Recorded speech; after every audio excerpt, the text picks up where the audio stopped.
bersih dan laba kotor ya. Jadi sekarang kita bahas tentang materi HPP dulu.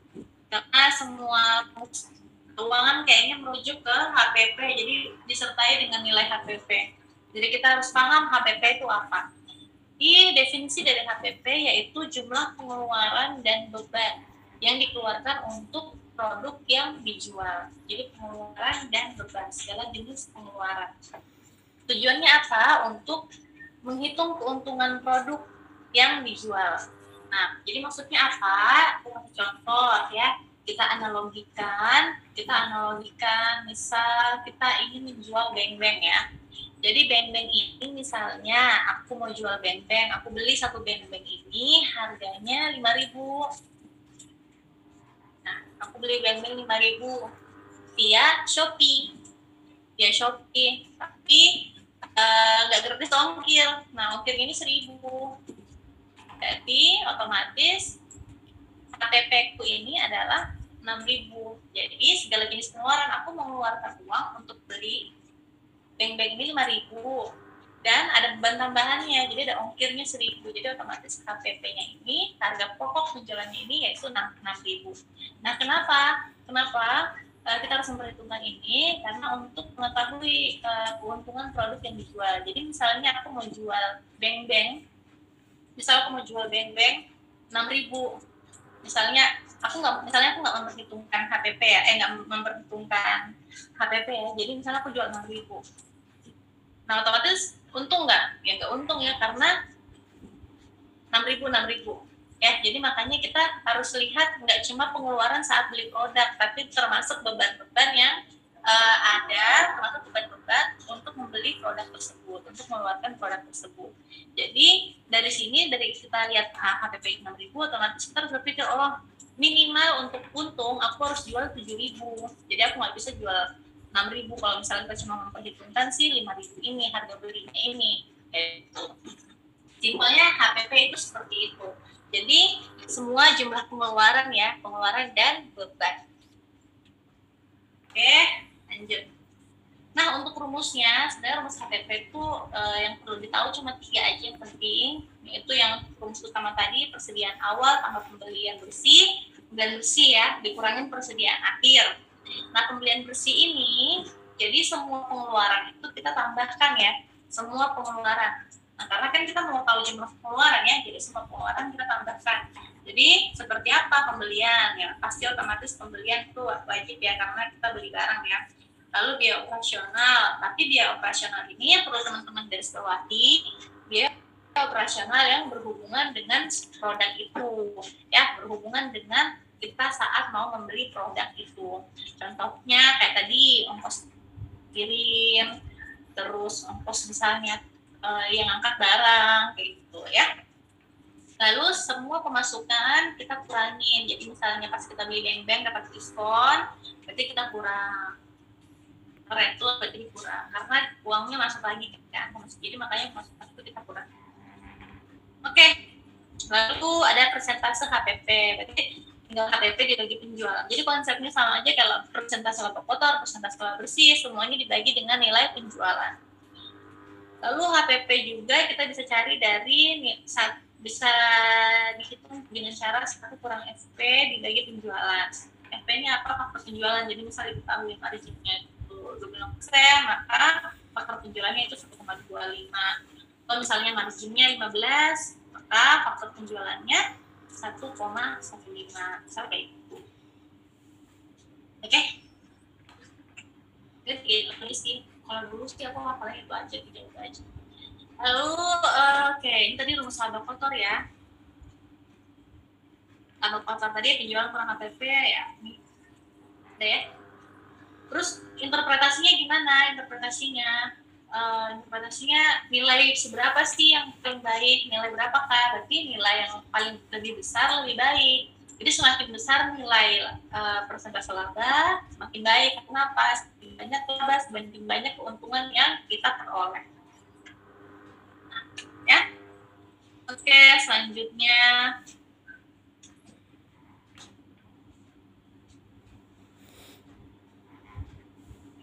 berapakah frekuensi pemesanan yang dilakukan oleh industri farmasi tersebut? Oke, kita bahas persoalannya. Suatu industri farmasi perhitungkan kebutuhan bahan baku yaitu 6.000 unit per tahun dengan biaya pemesanan sebanyak Rp200 ordering tiap kali order serta biaya penyimpanan sebesar 0,5 per tahun dalam satu tahun dianggap 298 hari dengan lead time 10 hari. Oke, sebesar 6.908. Berapakah frekuensi pemesanan jika diketahui nilai EOQ? Ini gampang ya, tinggal rumusnya yaitu R dibagi EOQ. R yaitu requirement, kebutuhan. Require-nya berapa? 60.000. Dibagi dengan nilai EOQ-nya. Alhamdulillah nilai EOQ-nya udah diketahui, jadi kita nggak perlu hitung lagi. Nilai EOQ-nya diketahui 6.928. Jadi hasilnya yaitu itu.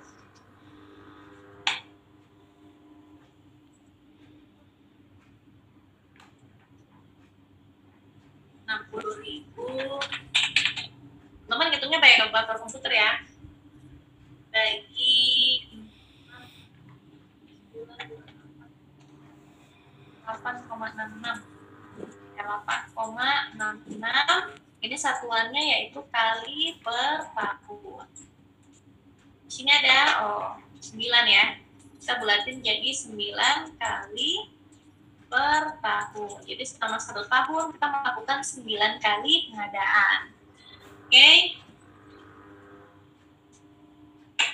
Akhir rumusnya. Jadi salah satu menghitung rencana kebutuhan obat, salah satunya yaitu dapat menggunakan rumus EOQ, Economic Order Quantity. Jadi kita memesan kuantiti barang, kita memesan jumlah barang secara ekonomi, ekonomik. Dengan mempertimbangkan Dengan mempertimbangkan I. Dari rumus ini sebenarnya kita tahu mempertimbangkan apa, dengan mempertimbangkan I, penyimpanan, dan O, biaya pemesanan. Lalu interpretasinya berapa sih sebenarnya yang baik? Interpretasi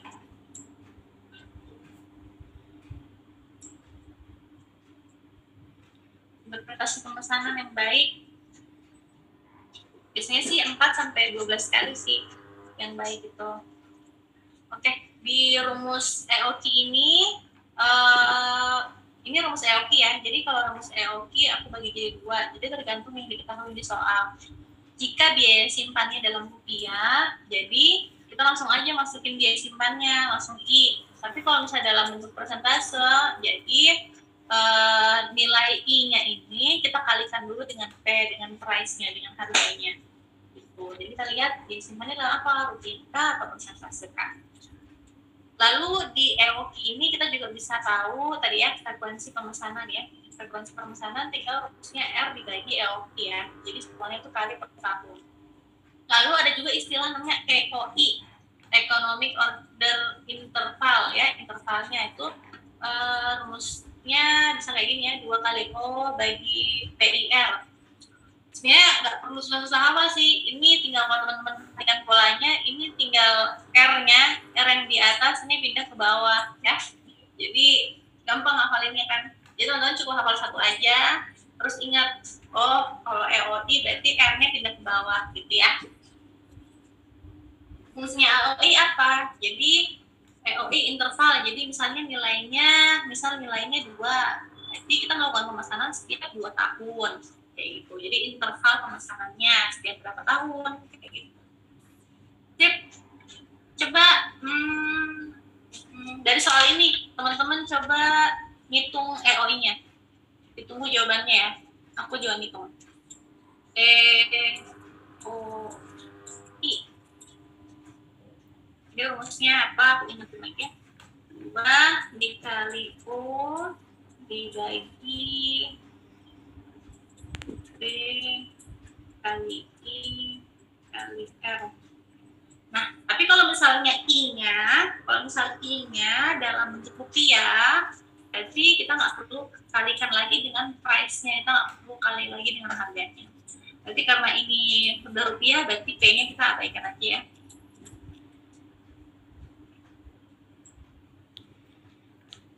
P2 dikali O, order. Jadi caranya hafalnya tinggal O, order, O, biaya pemesanan, O. Pesan 200 ya, 200. Kita bagi dengan P, price. Oh, berarti tadi kan dalam rupiah kan, jadi kita nggak usah kalikan price-nya, nggak perlu kali harganya. Ini 0,5 ya, I-nya. I, investment, penyimpanan. 0,5 kita kali dengan R. R-nya, require-nya 60.000. Jangan lupa diangkat. Hasilnya berapa?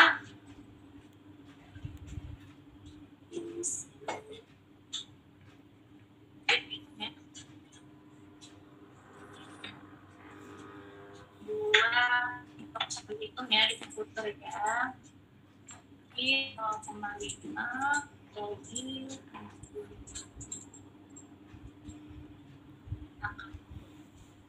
0,115. 0,115. Satuannya apa? Tahun. Ya. Tapi kalau misalnya yang ditanyakan dalam hari, ya, misalnya berapa hari, berarti tinggal 0,115. Kita lihat dalam 1 tahun dianggap 298 hari kerja. 298 hari. Oke. Ya, dikali 298 hasilnya 34 hari. 34 hari. Sip ya. Sebenarnya kalau misalnya kita bisa juga dapat ROI dari hasil ini ya. Sebenarnya nggak perlu pakai ini. Jadi tinggal teman-teman kembangkan. Ini kan 9 kali per tahun. Kita mau jadikan hari. Tinggal 298 lagi dengan 9. Itu hasilnya nanti bakal sama 34 hari. Oh, enggak 9 ya, harusnya 8,66 ya. 8,66. Itu hasilnya bakal sama 34 hari. Jadi rumusnya sebenarnya beririsan kayak gitu. Ya. Lanjut, ini terkait DET. BEP, berapakah BEP apotek Sarah? Oke, ini BEP kan dibagi jadi 2 ya, BEP dalam unit sama BEP rupiah. Oke, BEP unit.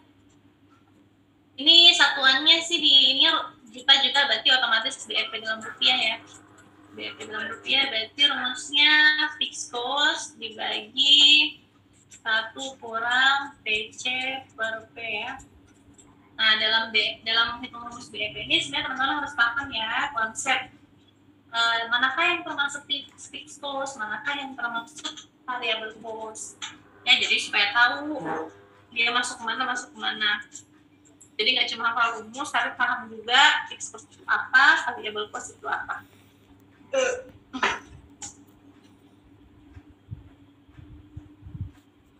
Oke, kita masukkan FC-nya. Fixed cost-nya biaya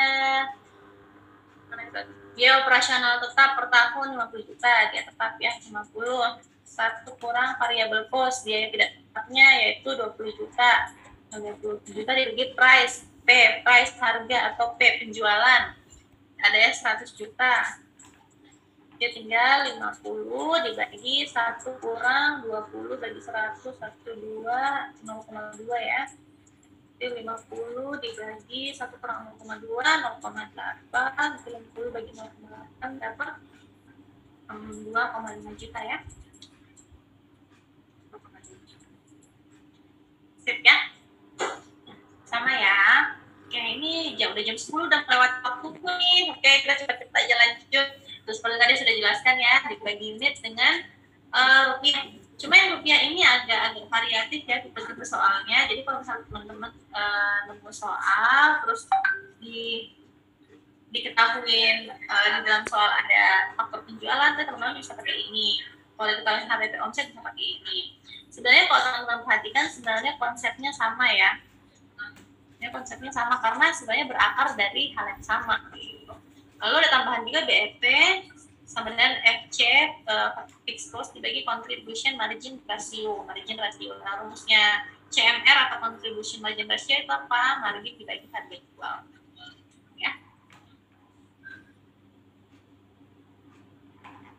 Oke, BEP yaitu tadi ya titik impas di mana nggak untung nggak rugi, jadi titik tengah-tengah. Ya tujuannya apa? Untuk tahu kapan kita dapat laba.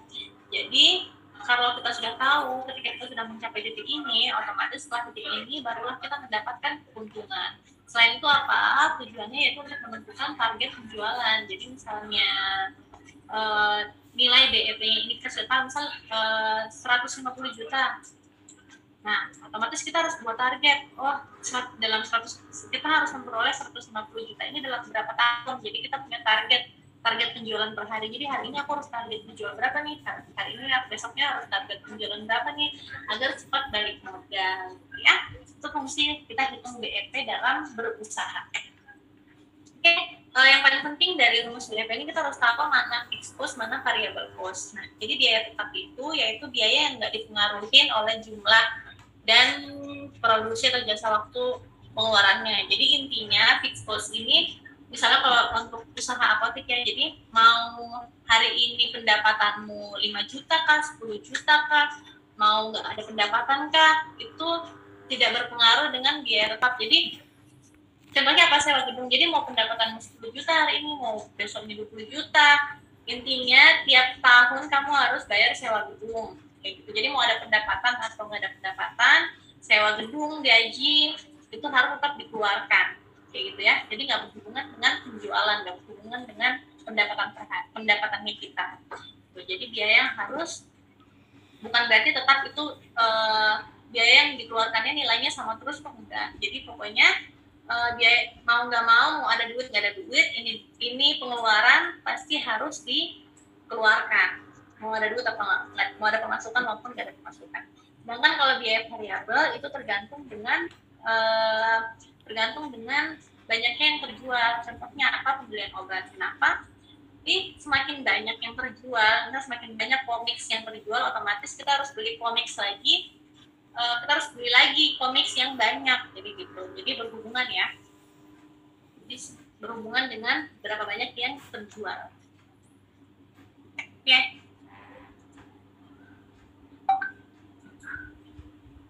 Berapa harga jual? Oke, kita berbicara dengan harga jual HJA ya. Apoteker membeli sirup ibuprofen 1 botol HNA-nya 5.000, ditetapkan labanya sebesar 15% dan belum termasuk PPN 10%. Jadi HJA rumusnya apa? HNA tambah PPN tambah persen kenaikan harganya ya, atau marginnya ya. Jadi HNA-nya 5.000 tambah 10% tambah 15%. Nah, atau bisa juga, aku sih lebih senang pakai faktornya ya. Jadi misalnya 5.000 kali 10% berarti 1,1 dikali kalau 15% berarti 1,15. 5.000 berapa nih? Jadi boleh ini ya. Jadi kalau pakai indeks ini 1,1 1,5 nanti dikali. Tapi kalau ditambah 10%, 15% berarti tetap ditambah ya.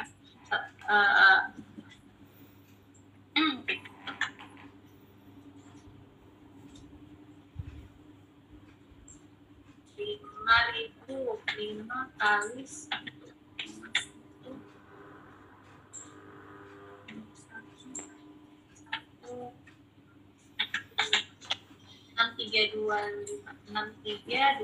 C ya. Teman-teman ini sudah kepala ya. Ini rumus saja.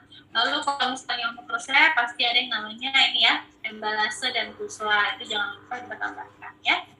Dia embalase itu kayak kantong plastik, kalau pusla itu lebih kayak biaya jasa. Misalnya kalau teman kuliah, apa itu kan ada jasanya kan. Contoh soal kayaknya aku mau bahas contoh soal, cuma kayaknya waktunya udah cukup ya, ini sekarang udah jam 10, kita lanjut aja. masih ada soal banyak di depan soalnya. Oke, berapakah kali tambahan program kesehatan A dibandingkan B? Oke, kali quality adjust life year. Rumusnya utility dikali tahun hidup ya. Berarti kita lihat ini ada program A, itu program A dapat penambahan harapan hidup selama 4 tahun pada state 0,75. 4 dikali 0,75. Sedangkan program B itu harapan hidupnya 4 tahun dikali 0,5. Oke, 4 kali 0,75 3 ya. 4 kali 0,5 2. Nanti selisihnya 3 kurang 2 1. Berarti kalau kita pindah ke program, kalau kita lebih memilih program A, kita akan mendapatkan 1 kali tambahan hidup ya. Lalu nomor 16. Nomor 16 kita lanjut ya. Ini dikit lagi kok. Ini apa nih? Berapa biaya tambahan yang diperlukan untuk meningkatkan efektivitas dengan menggunakan SafeXIM? Oke, ini user ya. Kita jumlahin dulu ya. Ini yang pertama SEPA profil. Biaya per harinya 3.000. Rawat inapnya berapa nih? 50.000 ya. 50.000. Lama rawat inapnya 10. Sedangkan kalau SafeXIM 65 tambah 50.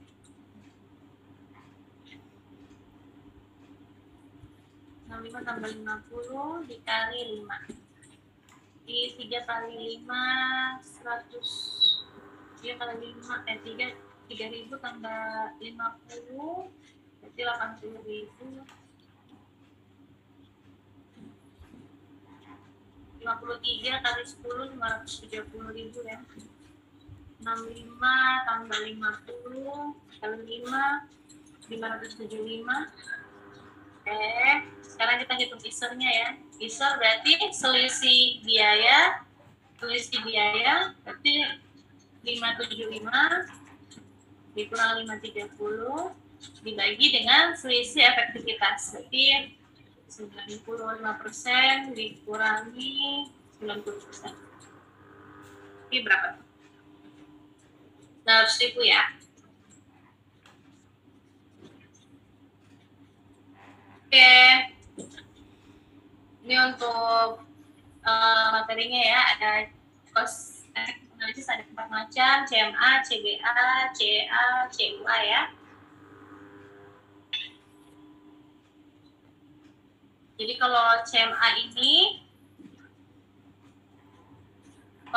ini kita cuma melihat perbedaan biayanya saja, karena jadi kita lihat perbedaan biayanya aja, yang mana yang paling murah itu yang kita pilih.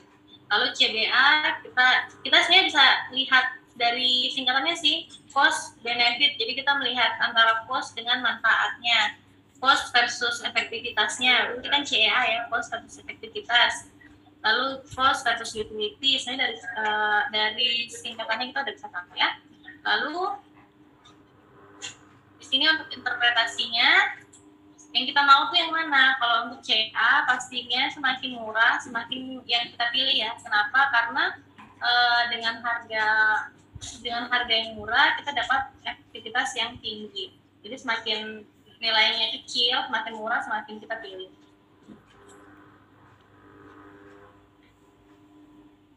Oke, teman-teman lihat sini, ini juga nih cuma soal. Ini tinggal 2 soal lagi, Kak Delvi, bentar ya. Gimana efektivitas masing-masing obat sama, manakah yang paling ekonomis? Oke, yang paling ekonomis. Dari sini kita bisa lihat 2 kali 1 kali 4.000 berarti 8.000. 3 kali 1 3 kali 3 9.000. 1 kali 1 kali 6.000 6.000. Berarti kita lihat mana yang paling kecil, yang ini ya, yang C ya.